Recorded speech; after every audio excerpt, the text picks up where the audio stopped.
So সবাই হয়তো জানো যে অ্যাডমিশনের পড়া এখন শুরু করতে হবে, কারণ এইচএসসি বাতিল হয়েছে আমাদের। সো অ্যাডমিশনের পড়া কেমনে শুরু করবা সেইটা নিয়ে আর কি কথা বলবো, অথবা অ্যাডমিশন লাইফে কী কী জিনিস ফেস করবা, কীভাবে আগাইলে আর কি তোমার জন্য বেটার হবে, সেটা নিয়ে একটু আলোচনা করবো। ঠিক আছে, হইতে পারে তোমার আমার এই কথাগুলো তোমার কাজে লাগতে পারে অথবা নাও লাগতে পারে, বাট বেশিরভাগই আর কি কাজে লাগবে তোমার। ঠিক আছে, সো প্রথম যে কোয়েশ্চেনটা তোমরা করছো যে কীভাবে পড়া স্টার্ট করবো, সো পড়া স্টার্ট করা একটু টাফ, কারণ হচ্ছে লম্বা একটা বিরতির পর তোমরা শুরু করতেছো। সো তোমার এখন মেইন ফোকাস হবে হইতেছে তোমার কমফোর্ট জোন থেকে ফেরত আসা, অর্থাৎ মোবাইল অথবা শুয়ে শুয়ে পড়া। তারপর হচ্ছে যেই সাবজেক্টগুলো পড়তে আগে ভয় লাগতো সেই সাবজেক্টগুলো এখন পড়া শুরু করতে হবে। ঠিক আছে, সো কমফোর্ট জোন থেকে এখন বের হয়ে আসতে হবে। অ্যাডমিশন লাইফে তোমার কমফোর্ট জোনের মধ্যে থাকলে তুমি সাকসেসফুল হতে পারবে না, সেটা অ্যাডমিশন লাইফ হোক অথবা পুরো লাইফে হোক। ঠিক আছে, সো তোমার লাইফে কিছু স্যাক্রিফাইস করা লাগবেই। সো এখনই তো স্যাক্রিফাইস করার সময়। তোমরা আর কি পড়াশোনা যদি এখন পর্যন্ত শুরু করতে নাও পারো, একটু পড়াশোনা শুরু করে দাও। ঠিক আছে, 21টা দিন না, আমি বলতেছি 11টা দিন অন্তত জোর করে টেবিলের মধ্যে বসে থাকো, দেখবা যে একটা ফ্লো চলে আসবে টেবিলের মধ্যে বসে থাকার। এটা আর কি সবচেয়ে বড় জিনিস, টেবিলের মধ্যে বসে থাকার যে অভ্যাসটা অ্যাডমিশনের মধ্যে। ঠিক আছে, সো শুরু করবো হইতেছে প্রথমে পড়াশোনা কেমনে শুরু করবা। টেবিলের মধ্যে প্রথম কয়েকদিন বসে থাকবা, দরকার হলে সহজ সাবজেক্টগুলো পড়বা। ঠিক আছে, কঠিনগুলো পরে পড়ো যখন আর কি ফ্লোটা চলে আসবে। সো অ্যাডমিশনের পড়া স্টার্ট করে দাও, সবাইকে বলতেছি অ্যাডমিশনের পড়া এখন থেকেই স্টার্ট করে দাও। তারপরে কোশ্চেন হচ্ছে যে ভাই এখন তো উদ্ভাস এসিএস কিছুই শুরু হয় নাই, কেমনে আগাবো। সো যদি তোমার এখনও পর্যন্ত কোনো কোচিং অথবা অ্যাডমিশন কোচিংগুলো যদি এখনও শুরু না হয়, তাহলে আর কি তোমার এইচএসসির সময় যে গ্যাপগুলো ছিল, মনে করো কারো স্থিতিবিদ্যা অথবা গতিবিদ্যায় গ্যাপ ছিল, কারো কারো আবার ফিজিক্সের লাস্টের চ্যাপ্টারগুলোতে যেমন ইলেকট্রনিক্সের মধ্যে গ্যাপ ছিল। সো এই চ্যাপ্টারগুলোতে তুমি এখন কাজ করা শুরু করো। ঠিক আছে, সো এখন এটা হচ্ছে ফ্রি টাইম, এখন আর কি গ্যাপগুলোতে কাজ করার আসল সময়। যেমন আমি আমার ইন্টিগ্রেশনের সমস্যা ছিল এইচএসসি লাইফে, সো আমি করলাম হইতেছে অ্যাডমিশনের এই মাঝখানে যে বন্ধটা, এই বন্ধটা ইন্টিগ্রেশন ভালো মতো শেষ করছিলাম। ঠিক আছে, সো এই কাজগুলো তোমরা এখন করতে পারো রাইট নাও। ঠিক আছে, এখন বলতে পারো ভাই আপনি তো সহজ চ্যাপ্টার ধরতে বলছেন। হ্যাঁ, প্রথম কয়েকদিন সহজ জিনিস করো, পরে আর কি গ্যাপটাকে আর কি তুমি ইউটিলাইজ করো ভালো মতো। আচ্ছা, তারপর যে জিনিসটা সেটা হচ্ছে যে আমি প্রথমে কথা বলতেছি ইঞ্জিনিয়ারিং প্রিপারেশন নিয়ে, মেডিকেল প্রিপারেশন পরে বলবো, এখন ইঞ্জিনিয়ারিং প্রিপারেশন নিয়ে বলতেছি। সো প্রথম যেই জিনিসটা আসে সেটা হচ্ছে উদ্ভাস নিয়ে এসিএস করবা। সো আমি বলবো যদি অফলাইন কোচিং করতে ভাল লাগে তাহলে উদ্ভাস, আর যদি অনলাইন করতে ভাল লাগে তাহলে এসিএস। ঠিক আছে, দুইটার একটাও খারাপ না। আমি নিজে অফলাইন করতে পছন্দ করতাম, সো আমি নিয়েছিলাম হচ্ছে উদ্ভাস। সো তুমি চাইলে এসিএস নিতে পারো ইচ্ছা। ঠিক আছে, তো তারপর যেটা সেটা হচ্ছে যে উদ্ভাসে কীভাবে ভালো করব, আর হচ্ছে তুখোর বেচে কীভাবে যাওয়া যাবে। ঠিক আছে, সো উদ্ভাসে ভালো করার টেকনিক বলার আগে আগে আগে বলি যে উদ্ভাসে কেমনে আগায়। সো এসিএস কীভাবে আগায় আর উদ্ভাস কীভাবে আগায় প্রায় সেম। সো তোমার খুব একটা পার্থক্য হবে না যদি তুমি প্রিপারেশন নিতে চাও। সো উদ্ভাসের ক্ষেত্রে কী হয়, তোমার আর কি ক্লাস হয় সপ্তাহে 3টা, তারপর হচ্ছে মঙ্গলবার অথবা অন্য কোনো দিন পরীক্ষা হয়। ঠিক আছে, 3টা পরীক্ষা, একটা এক্সাম, সেটা হচ্ছে উইকলি এক্সাম। আচ্ছা, সো 3টা যে ক্লাস হয়, 3টা ক্লাসের প্রথমটা হয় ফিজিক্স, পরেরটা কেমিস্ট্রি, পরেরটা ম্যাথ, এটা উলটপালট হতে পারে। সো ক্লাসগুলো কিন্তু খুব ভালো হয়। ঠিক আছে, এমন না যে তাচ্ছিল্য করার মতো ক্লাস না, ক্লাসগুলো খুবই ভালো হয়। এবং ক্লাসগুলো সম্পর্কে আমি যদি বলি যে আমার ব্যক্তিগতভাবে ক্লাসগুলো ভালো লাগতো এই কারণে, কারণ আমি ক্লাসগুলো করার আগে ক্লাসে কী পড়াবে সেই জিনিসটা দেখা যেতাম। সো আমি তোমাদের কাছে বলবো যে ক্লাস কী পড়াবে সেটা হালকা হলেও দেখা যাও, তাইলে তুমি আর কি অ্যাডভান্স জিনিসগুলো দ্রুত ক্যাচ করতে পারবা এবং রেসপন্স করতে পারবে স্যারের সাথে। যত বেশি রেসপন্স করতে পারবে তত বেশি ভালো লাগবে ক্লাসগুলো, আর রেসপন্স করতে না পারলে ভালো লাগবে না। আর হচ্ছে আমি যেটা করতাম সেটা হচ্ছে এই ক্লাসগুলো আমাকে ওই ওই দিনে আইসা আমাকে রিভিশন দিতে সাহায্য করতে আর কি। মনে করো আমি ফিজিক্স ক্লাস করলাম ভেক্টরের ওপর, ভেক্টরটা রিভিশন দেওয়া আমার জন্য অনেক ইজি হয়ে গেছিলো। ঠিক আছে, এরকম আর কি। সো তুমি যেদিন ক্লাস করবো সেদিনে আর কি ওই চ্যাপ্টারটা পড়ো, দেখবা যে তোমার জিনিসগুলো অনেক ক্লিয়ার মনে হবে। ঠিক আছে, রিভিশন দেওয়া তোমার জন্য সহজ হবে। আর ডেইলির পড়া ডেইলি শেষ করবা, কারণ হচ্ছে উদ্ভাসে প্রত্যেকদিন ডেইলি এক্সাম হয়। এই ডেইলি এক্সামের সিলেবাস হচ্ছে তোমার গতকালের যে যা পড়েছে সেটা হচ্ছে তুমি পরের দিন এসে আর কি পরীক্ষা দেওয়া। ঠিক আছে, সো ডেইলি এক্সামগুলো ভালো হলে উইকলি এক্সামের পড়া অনেকটা হয়ে যায়। অনেক পরে কি যে ডেইলি এক্সাম ঠিক মতো দেয় না, উইকলি এক্সামের সময় পড়া এতগুলো জমে যায়, তো তখন আর সিলেবাস শেষ করতে পারে না। আচ্ছা, সো উইকলি এক্সামে পরে আসতেছি, আগে ডেইলি এক্সামে কী হয় সেটা বলি। 10টা এমসিকিউ থাকে আর হচ্ছে 2টা অথবা একটা বর্ণনামূলক থাকে, টোটাল 20 মার্কের পরীক্ষা থাকে যতদূর আমার মনে আছে, অথবা 25 মার্কের হতে পারে, আমার ঠিক খেয়াল নেই। সো এই 2টার মধ্যে একটা। আর হচ্ছে ক্লাসে অনেকেই থাকবে যারা পিছনে বসবে এবং বলবে যে ভালো ক্লাস নিতেছে না অথবা ভালো লাগতেছে না ক্লাস, কী সব ক্লাস নেয়, উদ্ভাস তো পুরো বাজে। ঠিক আছে, সো এদের কথায় কখনো কান দিবা না, কারণ হচ্ছে তুমি যদি বুঝতেও না পারো বোঝার চেষ্টা করবে জোর করে। ঠিক আছে, কারণ ওইখানে ভাইয়ারা জালি খায়, যে সমস্ত প্রবলেম করে সেগুলো একটু অন্য টাইপের প্রবলেম হয়, যেগুলো তুমি আগে দেখো নাই, এই টাইপের প্রবলেমই হয়। সো যাদের অবস্থা ভালো তারা তো অবশ্যই ভালো মতো ক্লাস করবে, যাদের অবস্থা আর কি মিড পর্যায়ে তারা আর কি যে পিছনের স্টুডেন্টদের সাথে কখনোই আর কি গলা মিলাতে চাও না যে ক্লাস করবে না ভালো মতো। ক্লাস উদ্ভাসে খুবই ভালো হয়, এটা নিয়ে কোনো সন্দেহ নাই। এটা যদি বলে যে উদ্ভাসে ক্লাস বাজে নেয় তাহলে আমি তার সাথে একমত পোষণ করি না, কারণ হচ্ছে আমি মিরপুর ব্রাঞ্চে ভালো ভালো টিচার পাইছিলাম আর কি। এখন কথা হচ্ছে মিরপুর ব্রাঞ্চ করবা নাকি ওই ফার্মগেট ব্রাঞ্চে যাবো, অথবা মগবাজার নাকি ফার্মগেট ব্রাঞ্চ। সো ওদের কিন্তু টিচার কিন্তু সবসময় রোটেট হয়, ঠিক আছে, রোটেশন চলতে থাকে এক জায়গা থেকে আরেক জায়গায় শিফটিং। এখন তো মেট্রোল হওয়ার কারণে আরও ভালো মতো রোটেশন করতে পারে। সো তুমি যে কোনো একটা ব্রাঞ্চেই করো, কোনো সমস্যা নেই। মিরপুর হোক অথবা ফার্মগেট হোক অথবা উত্তরা হোক, সবগুলাই মোটামুটি প্রায় সেম। যদিও ফার্মগেট ব্রাঞ্চে বেশি ভালো টিচার পাওয়া যায় এবং হচ্ছে ওখানে স্টুডেন্ট সংখ্যাও বেশি। সো আর কি মাইনাসে জিনিসটা আর কি প্লাস প্লাস আবার মাইনাস হয়ে যায়, ঠিক আছে। সো আর কি যে কোনো একটা ব্রাঞ্চে করো, বাট অবশ্যই নিয়মিত থেকো। আচ্ছা, তারপর যেটা সেটা হচ্ছে যে উদ্বাসে গেলে, আচ্ছা তারপর উইকলি এক্সাম নিয়ে কথা বলি নেই। উইকলি এক্সাম হচ্ছে 230 মার্কের হয়, 180 মার্কের রিটেন, আর মানে 18টা আর কি রিটেন কোয়েশ্চেন 10 মার্ক করে, আর হচ্ছে 50টা এমসিকিউ, এই টাইপের সম্ভবত ছিল যতদূর আমার মনে পড়ে। আর হচ্ছে 230-এর মধ্যে তোমার আর কি সময় দেয় এখানে 2 ঘন্টার মতোই মনে হয় সময় দেয়, ঠিক আছে, যতদূর আমার মনে আছে 2 ঘন্টার মতোই সময় দেয়। আর হচ্ছে সময় খুবই কম পাওয়া যায়, এটা হচ্ছে কথা। সময়টা আমার ঠিক নিজেরও খেয়াল নেই, 1 ঘন্টা 40 নাকি 2 ঘন্টা এরকম দেয়। তারপর হচ্ছে রিটেন এই উইকলি এক্সামে 230-এর মধ্যে কত পাওয়া উচিত? 230-এর মধ্যে 180 প্লাস যদি তোমার নাম্বার থাকে, ফার্স্ট এক্সামটা খুবই কঠিন হবে, এটা নিশ্চিত থাকো। 230-এর মধ্যে 180 প্লাস যদি নাম্বার থাকে তাহলে তোমার আর কি প্রিপারেশন ভালো হচ্ছে, ঠিক আছে, 180 প্লাস নাম্বার থাকলে। আর যদি 230-এর মধ্যে 200 প্লাস নাম্বার থাকে তাহলে তোমার প্রিপারেশন খুব ভালো হচ্ছে। 215 প্লাস 210 প্লাস থাকলে প্রিপারেশন মানে আরও অনেক বহুত ভালো, ঠিক আছে। এখন তোমার যদি 160 থাকে, তোমার নাম্বার যদি 160 উঠতে থাকে কন্টিনিউয়াসলি, তুমি টুইটারে 180 করার চেষ্টা করো। 180 যাদের উঠতেছে তারা 200 করার চেষ্টা করো, ঠিক আছে। আর হচ্ছে অসৎ উপায় অবলম্বন করার অনেক সময় করে কি অনেকে যে অন্য শিফটের কোয়েশ্চেন পাওয়া যায়, তারপর পরীক্ষা দেয়, এগুলো করে আসলে লাভ কি আমি জানি না। অ্যাডমিশনে তো তুমি যায় তো ধরা খাবাই, ঠিক আছে। তো এগুলো করে আসলে লাভ নেই, ওই উদ্ভাস ইঞ্জিনিয়ারিংয়ে ফার্স্টে কোনো লাভ নেই আসলে, ঠিক আছে। তোমার আর কি বুয়েটে আর হচ্ছে অন্যান্য ভার্সিটিতে চান্স পাওয়ার জন্য তোমার নিজের থেকে আর কি যোগ্যতা দিয়ে চান্স পাওয়া লাগবে। এগুলো যারা করার প্ল্যান করতেছে অথবা সামনে করার সুযোগ পাবা তারা করো না আর কি। অনেকেই দেখছি এগুলো করতেছো, ওরা আর কি বিপদে পড়ছে পড়ে, ঠিক আছে। পড়াশোনা তেমন হয়নি, জাস্ট এগুলো ধান্দায় ছিল। কোয়েশ্চেন আগে পাওয়া কখনো পরীক্ষা দেওয়ার চিন্তা করো না, তোমার আর কি এতে কোনো লাভ নেই, ঠিক আছে। আচ্ছা, তারপর হচ্ছে যে তুখোর ব্যাচে কীভাবে যাবা। সো তোমার তুখোর ব্যাচটা আমাদের সময় যেটা হয়েছিল যে প্রথম 2 অথবা 3টা উইকলি এক্সাম খুব ইম্পর্টেন্ট, কারণ এই 2-3টা উইকলি এক্সামের উপর ভিত্তি করে তুখোর ব্যাচ তৈরি করা হয়। তো তোমাদেরকে বলবো যে প্রথম 2 অথবা 3টা উইকলি এক্সাম খুব সিরিয়াসলি দেবা। অন্যগুলো তো দিবাই, এই 2-3টা সিরিয়াসলি দেবা, কারণ প্রথম দিকে ঢোকার পরেই অনেকে সিরিয়াসনেস আসে না, ঠিক আছে। সো তারপর তুখোর ব্যাচ মিস করে, পরে আর কি দেখে যে কাছের বন্ধু তুখোর ব্যাচে গেছে, নিজে যেতে পারলো না, ডিপ্রেশনে পড়ে যায়। সো আর কি তুখোর ব্যাচে যাওয়ার জন্য প্রথম 2-3টা উইকলি এক্সাম আর কি একটু সিরিয়াসলি দেওয়ার চেষ্টা করবা। তুখোর ব্যাচে থাকার সুবিধা কি, তুখোর ব্যাচে নামটা আসলে নিজের মধ্যে একটা আত্মবিশ্বাস আসে। আর হচ্ছে আমি দেখছি যে 80% তুখোর ব্যাচে যারা ছিল তারা বুয়েট অথবা বুয়েটে যদি চান্স না পায় সিকিউরিটি চলে আসছে। মানে আমি কাউরে দেখি নাই যে খুব একটা ফল করছে তুখোর ব্যাচে ঢোকার পর অ্যাডমিশনে, ঠিক আছে। সো তোমার আর কি তুখোর ব্যাচে ঢুকলে কনফিডেন্স যেটা পাবা সেটা আর কি ওর্থ ইট, ঠিক আছে। তারপর তুখোর ব্যাচে কীভাবে সেটা বললাম যে তোমার 180 প্লাস যদি নাম্বার থাকে তুখোর ব্যাচে ইজিলি ঢুকতে পারবে মিরপুর ব্রাঞ্চের ক্ষেত্রে। আর ফার্মগেট ব্রাঞ্চের ক্ষেত্রে তোমার 190 প্লাস থাকা লাগে তুখোর ব্যাচে ঢোকার জন্য, আমি যতদূর শুনছি আমাদের সময় যেটা ছিল, ঠিক আছে। সো তুখোর ব্যাচে কিন্তু আবার প্রথম 2টা উইকলি দিয়ে তুখোর ব্যাচ তৈরি করে, পরেগুলো কিন্তু পরের 2টা উইকলি দিয়ে আবার তুখোর ব্যাচ কিন্তু চেঞ্জ হয়। তুমি চাইলে তুখোর ব্যাচ থেকে আবার বাইরে হয়ে যেতে পারো। সো আর কি একটু খেয়াল রেখে প্রত্যেকটা উইকলি ভালো করার চেষ্টা করো, ঠিক আছে। তুখোর ব্যাচের ক্লাসগুলো কি ইম্পর্টেন্ট, তুখোর ব্যাচের ক্লাসগুলো আমি করছিলাম, ঠিক আছে। অনেকেই আর কি অতিরিক্ত কঠিন মনে হয়েছে, তো অনেকেই করে নাই। তুমি আর কি নিজে তুখোর ব্যাচে ক্লাস করো, যদি তোমার মনে হয় ভালো তাহলে ভালো, খারাপ না হলে খারাপ। আমার মতে মিট ছিল, ভালো না খারাপ না ছিল। তো কারণ হচ্ছে কিছু টপিক ছিল যেগুলো আর কি আসার মতো ছিল, কিছু টপিক ছিল যেগুলো কোনো দিনও আসবে না, যেটা আর কি বুঝাই যায়, সো ওইগুলো পড়াই। তো অ্যাডমিশনে আর কি একেবারেই আসবে না এই টাইপের টপিক পড়াতে আমি নিজে পড়ছিলাম তো ধরা গেছিলাম। সো আমি আর কি এগুলা পড়তে রাজি না আর কি, ঠিক আছে। সো আর কি পরের যে জিনিসটা সেটা হচ্ছে উদ্ভাসে কীভাবে ভালো করবো, উদ্ভাসে কীভাবে ভালো করবা এটা হচ্ছে বলে রাখি। উদ্ভাসে না, তোমার মেইন টার্গেট হইতে হবে হইতেছে অ্যাডমিশনে কীভাবে ভালো করবা। অ্যাডমিশনে ভালো করে টার্গেট থাকলে উদ্ভাসে এমনি ভালো করবা, ঠিক আছে। আর উদ্ভাসে ভালো করার চেষ্টা থাকলে অ্যাডমিশনে ভালো করবে, এটা হচ্ছে কথা। চলো আমরা দেখি উদ্ভাসে কীভাবে ভালো করবো। প্রথমে আমি যদি বলি মেইন বই, প্রথমে হচ্ছে মেইন বইটা ভালো মতো পড়া থাকতে হবে। যেমন ফিজিক্সের ক্ষেত্রে ইসাক স্যারের বই, কেমিস্ট্রির ক্ষেত্রে হাজারি স্যারের বই, আর হচ্ছে ম্যাথের ক্ষেত্রে কেতাব স্যারের বই অথবা রূপন্তী প্রকাশনীর বই। এই 3টা বই তোমার ঠোঁটস্থ মুখস্থ থাকতে হবে, কোথায় কী আছে পেজের, কোথায় কী ম্যাথটা আছে, সবগুলো ম্যাথ তোমার পারা থাকতে হবে, এটা হচ্ছে কথা।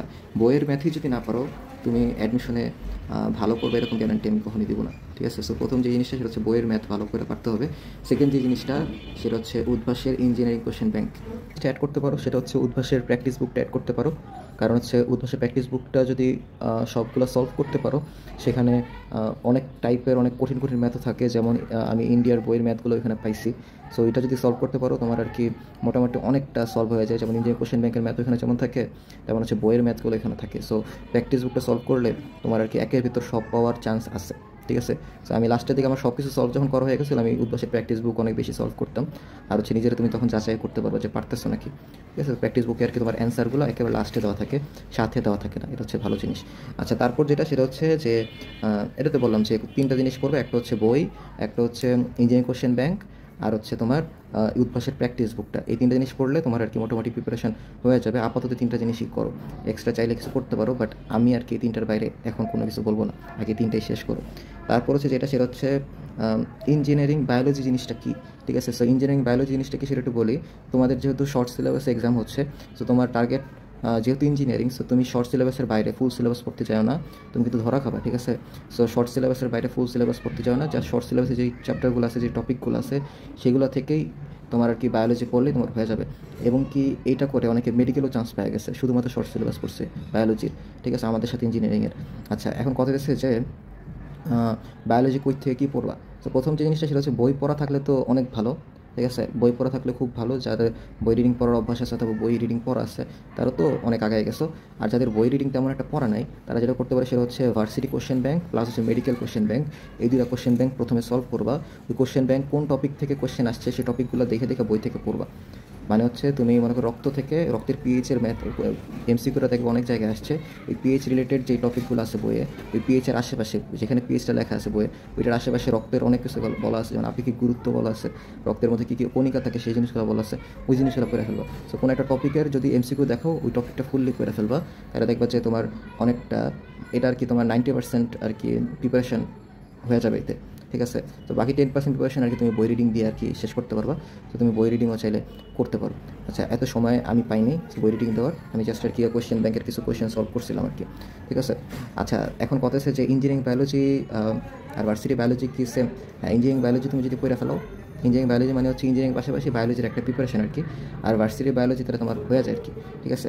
মেডিকেল বায়োলজি একটু আর কি আলাদা, তোমার 60% কভার হবে মেডিকেল বায়োলজি তুমি যদি এইভাবে পড়ো, বা 70% কভার হবে। বাকি 30%-এর জন্য তোমার আর কি শর্ট সিলেবাসের বাইরেও ফুল সিলেবাস পড়া লাগবে, যেটা আমি কখনই তোমার সাজেস্ট করবো না, একসাথে 2 নৌকা আমি দিতে বলবো না, ঠিক আছে। আচ্ছা, সো কীভাবে পড়বো সেটা কিন্তু বলছি, সেটা হচ্ছে প্রথমে কোশ্চেন ব্যাংক, আর হচ্ছে পরে হচ্ছে কোশ্চেন ব্যাংক রিলেটেড যে টপিকগুলো, এই টপিকগুলো বই থেকে পড়বা। যদি কারো বই পড়া থাকে তাহলে তো অনেক ভালো, বাট আশা করি সবারই ভালো বই পড়া আছে, আবার ইঞ্জিনিয়ারিং প্রিপারেশন নিতেছে এরকম খুবই কম থাকবে, ঠিক আছে। তারপর যেটা সেটা হচ্ছে যে কেমনে ভালো করবা এগুলো সব বলছি। টিচার লাগবে নাকি, ঠিক আছে। সো এক্সট্রা কোনো বাসায় টিচার লাগবে নাকি? আমি ফ্র্যাঙ্কলি বলি হ্যাঁ, আমার টিচার লাগছিল। কারণ হচ্ছে প্র্যাকটিস বুক কোশ্চেন ব্যাংক করার সময় অনেক মানে, আর আমি তো বইয়ের বাইরে অনেক ম্যাথ করতাম, ইন্ডিয়ান ম্যাথ করতাম। সো এগুলো করার সময় তোমার আর কি কিছু প্রবলেম তুমি পড়বাই, যেমন উদ্ভাসে কিছু কোয়েশ্চেনও দেখবে যে প্রবলেমে পড়তেছো, কঠিন কোয়েশ্চেন মাঝামাঝি করে, ঠিক আছে। সো তখন আর কি তোমার একটা টিচার লাগবে আর কি, ঠিক আছে। আর তোমার অবশ্যই এইচএসসিতে কিছু গ্যাপ ছিল, সেই গ্যাপগুলো পূরণ করার জন্য অন্তত একজন টিচার লাগবে কিছু টপিকে। যেমন আমার ইন্টিগ্রেশনে গ্যাপ ছিল, ইন্টিগ্রেশনের জন্য টিচার ছিল আমার। তারপর হচ্ছে সেমিকন্ডাক্টরের সামান্য গ্যাপ ছিল, সো এই সেমিকন্ডাক্টরও পড়ছি আমি অ্যাডমিশনের সময়। সো এগুলো আর কি তুমি নিজেই বুঝতে পারবা। আমার টিচার ছিল, সো তুমি চাইলে টিচার রাখতে পারো। আমার টিচার তুমি চাইলে কয়েকজন মিলে পড়তে পারো, একজন টিচারের কাছে, ভালো টিচারের কাছে, অথবা তুমি একা পড়তে পারো, যেটা তোমার ডিমান্ডে পোষায়, ঠিক আছে। তারপর যেটা সেটা হচ্ছে যে কোন ভার্সিটির জন্য কী টাইপের প্রিপারেশন নেব। তো প্রথম যেই পরীক্ষাটা হয় সেটা হচ্ছে বিউপির এক্সাম হয় প্রথমে। সো বিউপির এক্সাম আমি দিই নাই। বিউপির এক্সাম হচ্ছে আমি শুনছি যে শিট এক্সামগুলোর মধ্যে একটা। সো এখানে নাকি এমসিকিউ আসে, এমসিকিউগুলো খুবই ফালতু এমসিকিউ আসে, তার হচ্ছে মুখস্থ টাইপের এমসিকিউ আসে, মনে করেছে এই নিউমেরিক্যাল এমসিকিউ নাকি আসে শুনছিলাম। তার মানে হচ্ছে এখানে তোমার মেডিকেল ক্যান্ডিডেট যারা, তাদের সুযোগটা একটু বেশিই থাকে, যারা ইঞ্জিনিয়ারিং ক্যান্ডিডেট তাদের সুযোগটা আমাদের সময় কম ছিল। আমি যেটা শুনছি সেটা হচ্ছে গত 2 বছর ধরে এই জিনিসটা কি চেঞ্জ হয়েছে, ওনারা ইঞ্জিনিয়ারিং কোয়েশ্চেন আরও বেশি করতেছে এখন, ঠিক আছে। সো তোমরা চাইলে গত 2 বছর কোয়েশ্চেন একটু ফলো করতে পারো বিউপিতে। সো বিউপিতে সম্পূর্ণ আর কি এমসিকিউ আসে এবং সেখানে মাইনাস মার্কিং আছে। আচ্ছা, তারপর যেটা সেটা হয়েছিল আমার মেডিকেল এক্সামের কথা যদি বলি, এটা নিয়ে আর বলার কি আছে। যে মেডিকেল এক্সামে 100টা এমসিকিউ থেকে 60 মিনিট সময়। মেডিকেল এক্সামে কিন্তু তোমার চান্স ডিপেন্ড করে হইতেছে বায়োলজি, কেমিস্ট্রি, ফিজিক্সের উপর, আর ভালো পজিশন ডিপেন্ড করে হইতেছে তোমার জিকে আর ইংলিশের উপর, ঠিক আছে। সো কেউ যদি মেডিকেলের ইংলিশ পড়তে চাও, তোমার আমি বলবো যে ভার্সিটির ইংলিশ অথবা বিসিএসির ইংলিশ পড়ো, এটা তোমার আর কি এক ঢিলে 3 পাখি হয়ে যাবে, ঠিক আছে। সো তুমি মেডিকেলের ইংলিশের প্রিপারেশন নিতে গেলে তুমি একটু কষ্ট করে বলবো যে বিসিএসের ইংলিশ অথবা ভার্সিটির ইংলিশের প্রিপারেশন নাও, মেডিকেলের ইংলিশ হয়ে যাবে। আর তুমি চাইলে রেটিনার যে ইংলিশ বইটা আছে অথবা তোমার আর কি উত্তরণের যে ইংলিশ বইটা আছে সেটা তুমি ফলো করতে পারো, ঠিক আছে। তো অনেকে আর আমাদের সময় মেডিকোডটা করছে, আর গত 2 বছর ধরে আর কি রেটিনার ইংলিশ বেশি ফলো করতেছে পোলাপান, তুমি সে রেটিনার ইংলিশটা ফলো করতে পারো। তারপর হচ্ছে জিকেও ওই রকমই। এখন তো জিকে অনেকটা চেঞ্জ হবে, যেহেতু দেশের সব কিছু চেঞ্জ হয়েছে। সো তুমি একটু কষ্ট করে জিকের জন্য কয়েক মাস ওয়েট করো, রেটিনার বইটা আসুক, নতুন বইটা আসুক, তারপর তুমি জিকে পড়া শুরু করো। আর হচ্ছে জিকে তুমি চাইলে গত বছর যেই জিনিসগুলো আর কি বাংলাদেশে স্থায়ী, যেমন নদী, তারপর হচ্ছে মুক্তিযুদ্ধ, এই জিনিসগুলো তুমি পড়ে ফেলতে পারো, কারণ এগুলো চেঞ্জ হবে না। বাট বঙ্গবন্ধু নিয়ে এখন পড়ার কোনো দরকার নেই, এটা নিয়ে কোনো কোয়েশ্চেন আসবে নাকি আমি শিওর না। মোটামুটি 100% ধরে খুব এবার বঙ্গবন্ধু নিয়ে কোনো দিনের কোয়েশ্চেন আসবে না, আসলে ডক্টর মোহাম্মদ ইউনূস নিয়ে আসতে পারে, ঠিক আছে। সো জিকে জিনিসটা আর কি রেটিনা থেকে পড়ো, আর হচ্ছে আমি বলবো যে কয়েকদিন ওয়েট করে নতুন বইটা আসুক রেটিনার, ঠিক আছে। সো ওইটা থেকে শুরু করো। বাট যারা আর কি জিকে নিয়ে প্রিপারেশন নিচ্ছে তারা খুব আগে থেকে জিকে নিয়ে প্রিপারেশন নেওয়া শুরু করে।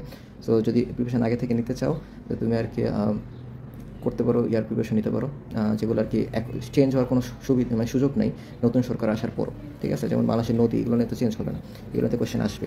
আচ্ছা, তারপর যেটা সেটা হচ্ছে যে তাহলে ইয়ারা কী করবে, যারা ইঞ্জিনিয়ারিং ক্যান্ডিডেট তারা কী করবা। আমাদের সময় যারা ইঞ্জিনিয়ারিং ক্যান্ডিডেট ছিল এবং মেডিকেলের জন্য প্রিপারেশন নিচ্ছিল, তারা করছিল কি যে মেডিকেলের পরীক্ষার 10-15 দিন আগে থেকে ইঞ্জিনিয়ারিং পড়া শুরু করছে, মানে মেডিকেলের পড়া শুরু করছিল।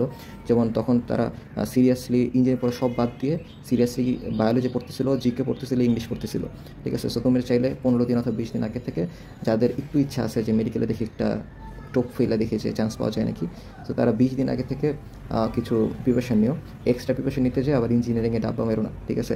সো এটা গেল মেডিকেলের। আর মেডিকেলের বায়োলজি কেমনে পড়বো, মেডিকেলের বায়োলজি তোমার বই রিডিং পড়তে হবে, এটা হচ্ছে মেইন জিনিস। আর হচ্ছে তুমি চাইলে হইতেছে রেটিনার বইটা সলভ করতে, কোশ্চেন ব্যাংকটা সলভ করতে পারো, ঠিক আছে। কোশ্চেন ব্যাংক আর হচ্ছে বায়োলজি বই, আর ফিজিক্স কেমিস্ট্রি তো রিডিং বই পড়া থাকতেই হবে। আর মেডিকেল নিয়ে এখন বেশি কথা বলতেছি না, যেহেতু ইঞ্জিনিয়ারিংয়ে আসি, সো ইঞ্জিনিয়ারিংয়ে থাকি। তারপর সেটা হচ্ছে যে কোন ভার্সিটি, আচ্ছা তারপর মেডিকেলের পরে যেটা আছে সেটা হচ্ছে আমাদের সময় মেডিকেলের পরেই পরীক্ষা হয়েছিল এমআইএসটির। সো এমআইএসটির পরীক্ষাটা পুরাটা হচ্ছে কোশ্চেন ব্যাংক বেসড, যেখানে আর কি 20টা কোশ্চেন থাকে, 20টা কোশ্চেনই তোমার সরাসরি কোশ্চেন ব্যাংক থেকেই মোটামুটি তুলে দেয়, ঠিক আছে। সো কোশ্চেন ব্যাংক যদি তোমার পারা থাকে, মুখস্থ থাকে, এমআইএসটির চান্স অলমোস্ট তোমার নিশ্চিত, ঠিক আছে। সো তুমি এমএসটি গত কয়েক সালের প্রশ্ন দেখলেই বুঝতে পারবা যে সবই আর কি কোশ্চেন ব্যাংক থেকে মাইরা দেয়, ঠিক আছে। তো এমএসটির পর তারপর যেটা পরীক্ষা দিয়েছিলাম সেটা হচ্ছে বুয়েট প্রিলি। বইটির তো 2টা ধাপে পরীক্ষা হয়, প্রথম ধাপে 18,000, পরের ধাপে 6,000 পরীক্ষা দেয়। প্রথম ধাপে যে প্রিলি পরীক্ষাটা হয়, সেই প্রিলি পরীক্ষাতে তোমার 100টা এমসিকিউ থাকে, 60 মিনিট দেখানো লাগে। সো এই 100টার মধ্যে বা 100 মার্কসের মধ্যে তোমার 50+ যদি থাকে, যে কোনো শিফটে তুমি চান্স পেয়ে যাবে নিশ্চিতভাবে, ঠিক আছে। 50+ অনেকে রাখতে পারে না, তার কারণ হচ্ছে যে প্যানিক করে, বুয়েটের পরীক্ষা প্যানিক করে। আর হচ্ছে তোমার এমসিকিউ আর কি কোনটা দিবে কোনটা বাদ দিবে সেই জিনিসটা কি ডিসিশন নিতে পারে না, 60 মিনিটে হয়। সো একটু দ্রুত এমসিকিউ প্র্যাকটিস করার চেষ্টা করবা। আমি যেটা বাদ দিছি সেটা হচ্ছে তোমরা অনেকেই করে কি জাস্ট রিটেন আর কি প্রিপারেশন নেয়, যারা ইঞ্জিনিয়ারিং করে। সো তোমার আমি বলবো তুমি যদি 2 ঘন্টা রিটেন প্র্যাকটিস করো, তোমার আমি বলবো বাকি 2 ঘন্টা এমসিকিউ প্র্যাকটিস করবা, কারণ বুয়েট ছাড়া, এমএসসি ছাড়া বাকি সব জায়গায় কিন্তু এমসিকিউ কিন্তু প্রাধান্য বেশি পায়, ঠিক আছে। এমন জায়গা আছে যেখানে আর কি সবই এমসিকিউ, কোনো ধরনের রিটেন নাই। সো আর কি এমসিকিউতে যদি তুমি ফোকাস না করো, তুমি কিন্তু বইটা যদি কোনোভাবে মিস যায় বা বইটার পিলি তো মিস যাইতে পারে, এরকম হতে পারে, ঠিক আছে। সো আর কি এমসিকিউতে ফোকাস করবা সমানভাবে রিটেনের পাশাপাশি। আমি এই জিনিসটা করি নাই, তারপরেও তুমি জানো যে একটা রিটেন করলে অনেকগুলো এমসিকিউ হয়ে যায়, 6টা-7টা এমসিকিউ হয়ে যায় একটা রিটেনের মাধ্যমে অনেক সময়। সো আর কি এদিক দিয়ে আর কি বাইচা গেছিলাম। আর হচ্ছে এমসিকিউ প্র্যাকটিস তেমন না করলেও আর কি মাঝে মাঝে প্র্যাকটিস করা হইতো। সো এমসিকিউ প্র্যাকটিস করো যারা করতেছে না। তারপর বুয়েটের পিলি গেল, বুয়েটের পিলিতে তোমার আর কি ফিজিক্স কেমিস্ট্রি ম্যাথ থাকে, ওইখানে আর কি তুমি যেই ধারে তুমি উদ্ভাসে পরীক্ষা দিয়ে আসছো, প্রথমে কেমিস্ট্রি, পরে ফিজিক্স, পরে ম্যাথ, অনেকে আগে প্রথমে ম্যাথ দেয়, অনেকে আগে প্রথমে ফিজিক্স দেয়, অথবা অনেকে করে কি আগে খোঁজে যে কোনটা সহজ আছে তারপর শুরু করে। তো তুমি যেমনে পরীক্ষা দিছো এই কয়দিন, তেমনি পরীক্ষা দেওয়ার চেষ্টা করবা, নিজের মতো একটা নিয়ম উদ্ভূত করো না ওইখানে, ঠিক আছে। তাহলে কিন্তু মারা খাওয়া, আমার ফ্রেন্ডরা মারা খাইছে যে নিজের মতো একটা নিয়ম বানায় তারপর মারা খাইছে। সো এটা একটু খেয়াল রেখো। তারপর যে জিনিসটা সেটা হচ্ছে যে তারপর ঢাকা ভার্সিটির পরীক্ষা হয়েছিল 10 তারিখ। সো ঢাকা ভার্সিটির পরীক্ষায় যেটা হয়েছিল সেটা হচ্ছে যে ঢাকা ভার্সিটির রিটেন থাকে আর হচ্ছে তোমার এমসিকিউ থাকে, এমসিকিউ বেশি থাকে, রিটেন কম থাকে। এমসিকিউ থাকে 60 মার্ক, রিটেন থাকে হচ্ছে তোমার 40 মার্ক, ঠিক আছে।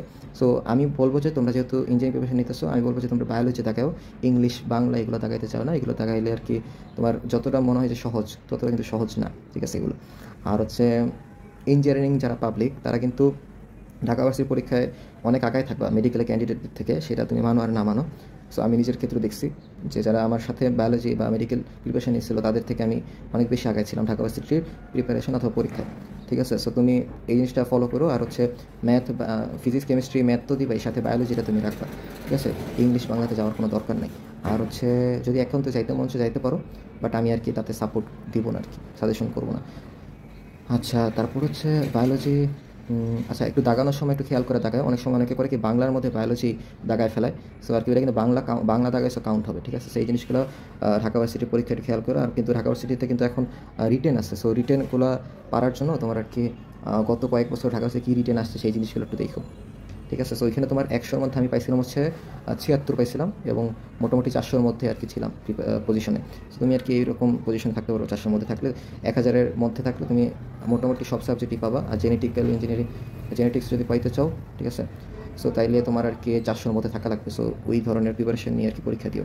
আচ্ছা, তারপর যেটা সেটা হচ্ছে যে তারপর আমাদের বুয়েটের অ্যাডমিশনটা, রিটেন অ্যাডমিশন, এটা নিয়ে আলাদা কী করে কথা বলবো। তোমার ইঞ্জিনিয়ারিং কোশ্চেন ব্যাংক পারা থাকলে তুমি নিজেই বুঝতে পারো যে তোমার কেমনে প্রিপারেশনটা নেওয়া উচিত।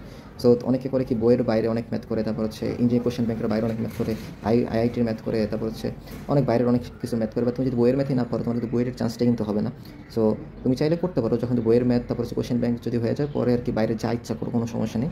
বাট আর কি আগে বইয়ের ম্যাথ আর ইঞ্জিনিয়ারিং কোশ্চেন ব্যাংক এই দুটো জিনিস আগে করে নিও, ঠিক আছে, মাস্ট। তারপর যেটা সেটা হচ্ছে যে ভার্সিটির কাটমার্কগুলো চেঞ্জ হয় যদিও। আমি তোমার প্রত্যেকটা এমএসটির কথা যদি বলি, এমএসটিতে তোমার আর কি 2টার বেশি যদি ভুল হয় অনেক সময় চান্সই মিস হয়ে যায়, ঠিক আছে। আমাদের সাথে আর কি একজনের বুয়েটে 14তম হয়েছে, বাট এমএসটি চান্স পায় না, এমন হয়েছে। হইতে পারে যে ওর ছোটো একটা ভুল হয়েছে বা ছোটো 2-3টা ভুল হয়েছে, যে কারণে আর এমএসটিতে চান্স হয়নি। আচ্ছা, তারপর যেটা সেটা হচ্ছে যে বুয়েট ফ্রিলিতে অনেকের মিস যায়, বলছি কত মার্ক পাইতে হবে। ঢাকা ভার্সিটিতে আমি বলছি কত মার্ক পাইছি, আর কত মার্ক কত পজিশন ছিল। তারপর হচ্ছে বুয়েটের কথা যদি বলি, তুমি যদি 40টার মধ্যে 25টা মিনিমাম দাগায় আসো, তোমার চান্স নিশ্চিত ইনশাল্লাহ। 25টা নিশ্চিত দাগায় আসো, তাহলে তোমার ভালো মতোই চান্স হবে, 500 বা 600-র মধ্যে চান্স হয়ে যাবে। আর তুমি যদি 300 যদি নিশ্চিত করতে পারো, তাহলে 100-র মধ্যে ইনশাল্লাহ থাকতে পারবো, ঠিক আছে। 300 নিশ্চিত করতে পারলে 100-র মধ্যে ইনশাল্লাহ থাকতে পারবো, ঠিক আছে। সো যেটা সেটা হচ্ছে যে ভার্সিটির কাটমার্কগুলো বলছি। তারপর হচ্ছে বুয়েটের পর আরও অনেক পরীক্ষা হয়, ইঞ্জিনিয়ারিং গুচ্ছ পরীক্ষা হয়, এগুলো নিয়ে আমি আর এক্সট্রা কথা বললাম না। আইওটি পরীক্ষা হয়, সো এগুলো নিয়ে আরেকদিন একটা ভিডিও করবো, অনেক বড় হয়ে যেতেছে এমনি। তারপর হচ্ছে জিকে কই থেকে পড়বে, এগুলো সব বলছি আমি। সো আশা করি এর থেকে বেশি আর লাগবে না। যে আইটি নিয়ে যদি বলি, সেটা হচ্ছে যে আইটিতে কিন্তু সম্পূর্ণ ইংলিশ প্রশ্ন হয়, এবং আইটিতে ইংলিশ প্রশ্ন হয়, 100টা এমসিকিউ থাকে, যার মধ্যে ইংলিশ থাকে, যেমন তোমার ম্যাথ, কেমিস্ট্রি, ফিজিক্স থাকে, ঠিক আছে। সো তুমি প্রথমে করবা ম্যাথ, কেমিস্ট্রি, ফিজিক্সগুলো দাগায় নিতে, পরে লাস্টে ইংলিশ করো, কারণ ইংলিশগুলো তোমার সলভ করতে একটু বেশি টাইম লাগবে, কারণ এখানে অনেকগুলো প্যাসেজ পড়া, তারপর তোমার ইংলিশের অ্যান্সার করা লাগে। সো এটা একটু প্যারাদায়ক, ঠিক আছে, যারা ইঞ্জিনিয়ারিং প্রিপারেশন নিচ্ছে তাদের জন্য। তারপর হচ্ছে আইওটিতে ভালো পজিশন থাকার জন্য আমার মার্ক কত ছিল, 100-তে আমি 77 অথবা 75-এর মতো পাইছিলাম, আমার পজিশন ছিল 94। সো আর কি তুমি 100-র মধ্যে থাকতে পারবো যদি 75+ থাকো, ঠিক আছে, 100-র মধ্যে। আর হচ্ছে আর কী নিয়ে কথা বলতে পারি, গুচ্ছ ইঞ্জিনিয়ারিং পরীক্ষা দিই নাই, কারণ বুয়েটে চান্স হয়ে গেছিলো। তারপর যদি বলি এই গুচ্ছ ইঞ্জিনিয়ারিংয়ে তোমার তুমি যদি বুয়েটের প্রিপারেশনটা ভালো মতো নাও, কোনো মতো যদি বুয়েটটা মিস হয়ে যায়, তোমার গুচ্ছ ইঞ্জিনিয়ারিং তুমি নিশ্চিত ভালো করবা, ভালো মতো চান্স পাবে ইনশাল্লাহ, ঠিক আছে। সো বুয়েটের প্রিপারেশনটাই নাও, তাহলে গুচ্ছ ইঞ্জিনিয়ারিং তোমার হয়ে যাবে, সিকিউর ওয়েট যাকে বলো। আর হচ্ছে জিএসটি, তারপর হচ্ছে কৃষি, এগুলো তো আছেই। আর অনেকগুলো ভার্সিটির অ্যাডমিশন আছে, ওইগুলো নিয়ে আর আমি কথা বলতেছি না। জিএসটির অ্যাডমিশন তোমার ঢাকা ভার্সিটির প্রিপারেশন নিলে জিএসটির অ্যাডমিশন হয়ে যায়, ঠিক আছে। তো তুমি আর কি এরপর আর আমার আর কিছু শেখাইতে লাগবে না, ততদিন পরীক্ষা দিতে দিতে তুমি আর কি নিজে বুঝতে পারবে যে তোমার কেমনে পড়া উচিত জিএসটি, কৃষি আস্তে আস্তে। সো এই পর্যন্ত আশা করি থাকি। আর যদি এক্সট্রা কোনো কোয়েশ্চেন থাকে সেগুলো কমেন্টে জানাও, আমি আর কি অ্যান্সার দিয়ে দেবো ইনশাল্লাহ, ঠিক আছে।